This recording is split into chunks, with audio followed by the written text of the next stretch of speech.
O mel das abelhas nativas sem ferrão, ele é armazenado em potes de alimentação.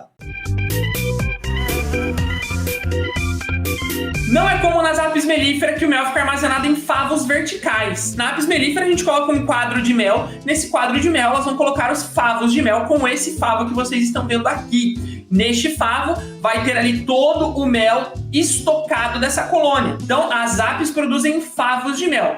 No caso das abelhas nativas, elas produzem e estocam esse mel em potes de alimentação. São potes de dentro da colônia, potes mesmo, como se fossem barris de vinho, em que elas vão armazenando esse néctar coletado e elas vão fermentando, elas vão maturando esse néctar coletado dentro da colônia para que ele se torne mel de verdade. Uma coisa importante também da gente entender, o favo de mel de apis mellifera, ele é composto de cera pura, basicamente cera pura, ou seja, ele não tem adição de resinas. No caso dos potes de alimento das abelhas nativas, há adição de resinas vegetais. A gente vai entender o que isso influencia na produção e na qualidade dos produtos produzidos pelas abelhas nativas sem ferrão agora mesmo. Primeiro ponto, galera. Olha só que incrível essa variedade de colorações, né? A gente tem várias espécies diferentes de abelhas sem ferrão e isso faz a gente ter vários tipos diferentes de mel.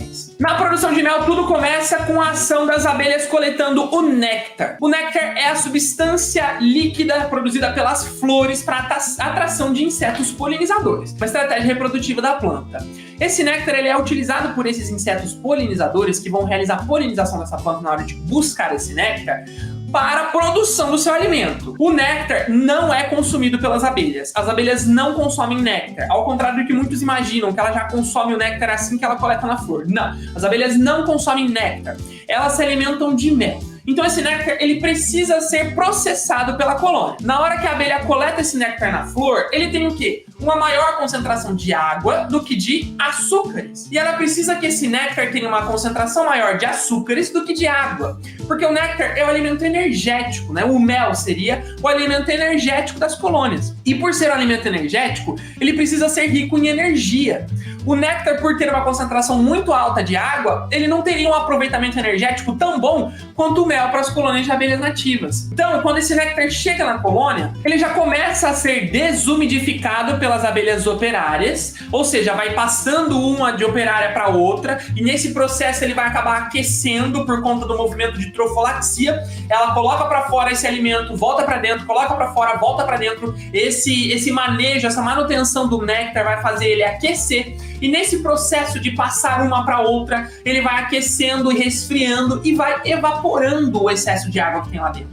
Depois que ele já está evaporado, numa consistência um pouco mais viscosa, mais concentrada em açúcares, elas colocam dentro dos potes de alimento. Olha só essas operárias que estão aqui, ó, de cabeça para baixo no pote. Elas estão colocando para fora esse néctar que já está trabalhado, que já foi desumidificado, que já está mais viscoso, mais concentrado em açúcar. E quando elas colocam esse néctar para fora no pote de alimento, ele inicia uma segunda etapa na produção, até se transformar em mel, que é a parte da fermentação, da maturação desse néctar dentro do pote de alimento. Quando ele é colocado lá, ele ainda não é mel, porque o mel não é simplesmente um néctar desumidificado, senão seria fácil, a gente coleta néctar das plantas, joga num balde para desumidificar e depois de desumidificado ele se transforma em mel? Não, não é bem assim. O mel também tem enzimas salivares das abelhas nativas sem ferrão e também das abelhas apis mellíferas que o produzem, de todas as insetos que produzem mel. Eles têm enzimas salivares que vão fazer a quebra do açúcar disponível e vão oferecer para esse mel uma série de outros compostos que vão dar ao mel o sabor, o aroma, a textura e a viscosidade que a gente está acostumado. Então, na hora que elas colocam nesse pote, vai junto algumas enzimas salivares. E nesse processo de maturação, quando o néctar fica no pote lá disponível para ficar lá fazendo o processo de fermentação, ele vai tomando novas substâncias e tirando outras substâncias. O açúcar vai sendo consumido pelas bactérias, pelas enzimas, e vai sendo produzido outras substâncias benéficas para esse mel. Então, por isso que, ó, tá vendo aqui os potes de alimento que ficam meio abertos? Esses potes, eles estão com mel que a gente chama de mel verde, entre aspas, mel verde, que é o mel que ainda não foi maturado, que não passou pelo processo de fermentação natural das colônias de abelhas nativas sem ferrão. Até que termine a fermentação, elas deixam esse pote aberto. Por isso que a gente vê vários potes, olha aqui, ó, que interessante. Todos esses potes que estão com a tampinha aberta são potes ainda em fermentação, que o mel ainda não maturou o suficiente. Porque pensa comigo, se as abelhas fecham esse pote de alimento e o mel ainda tá fermentando, ele tá gerando gases, ele ainda tá estufando.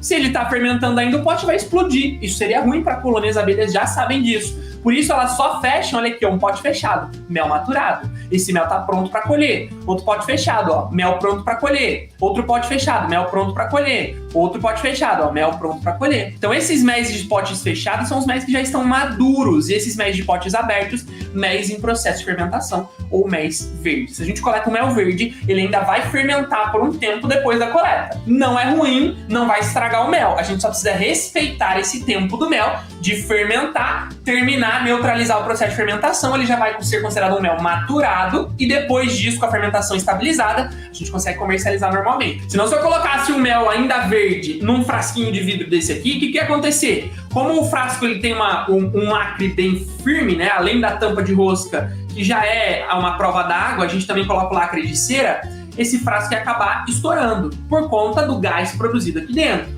Então a gente precisa que o mel mature. Depois de maturado, a gente invasa e faz o devido beneficiamento dele. Inclusive, eu acredito que esse mel de jataí, ele já está cristalizado por conta dessa coloração opaca.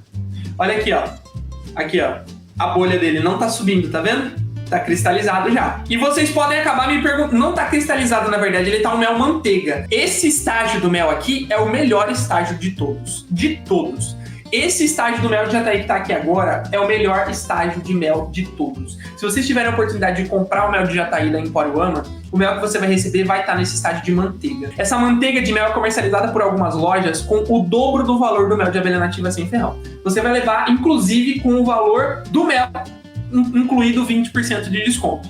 Se eu fosse você, aproveitava. Porque nesse estágio de manteiga, existem cristais de açúcar e outros nutrientes que vão se criando, vão se transformando por conta desse processo de cristalização, que deixam o sabor do mel muito mais intensificado. Incrível, eu acabei de perceber isso.